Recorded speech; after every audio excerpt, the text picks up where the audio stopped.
അവനാ ഞാൻ അടുത്ത സ്ഥലം മാറ്റി ആനന്ദൻ. അവൻ എന്തിനുള്ള പുറപ്പാടാണെന്ന് മനസ്സിലാവുന്നില്ല. നിങ്ങളൊരു കാര്യം ചെയ്യും, എല്ലാവരും റൗണ്ടായിട്ട് എനിക്ക് ചുറ്റും നിന്ന് എനിക്ക് സെക്യൂരിറ്റി തരും. ബോംബും തോക്കൊക്കെ ഇപ്പൊ ഏത് പോലീസുകാരുടെ കയ്യിൽ കാണും. ശരിയാ, ജീവൻ കളഞ്ഞു. നിങ്ങൾ നിങ്ങളെ മണ്ഡലം പ്രസിഡന്റിനെ രക്ഷിക്കാം. എല്ലാവരും അവരുടെ കയ്യിൽ കുഴപ്പമില്ല. ഇനി എല്ലാവരും ഇതുപോലെ മുന്നോട്ട് നീങ്ങാട്ടെ.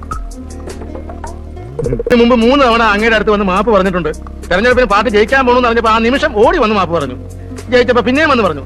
മന്ത്രിസഭ രൂപീകരിച്ച് അപ്പോഴും വന്ന് പറഞ്ഞു. ഇപ്പൊ എനിക്ക് ട്രാൻസ്ഫറാ. അതെ, കേരളത്തിന്റെ വിരുമാറിലൂടെ നീ ഒരു ഗതി കിട്ടാപ്പേദം പോലെ ഒഴുകുന്നത് എനിക്ക് കാണണം. ഞങ്ങളുടെ പ്രവർത്തകൻ KRPയുടെ അളിയനായതുകൊണ്ട് മാത്രം തന്നെ ഞാൻ പിടിവെച്ചൊന്നില്ല.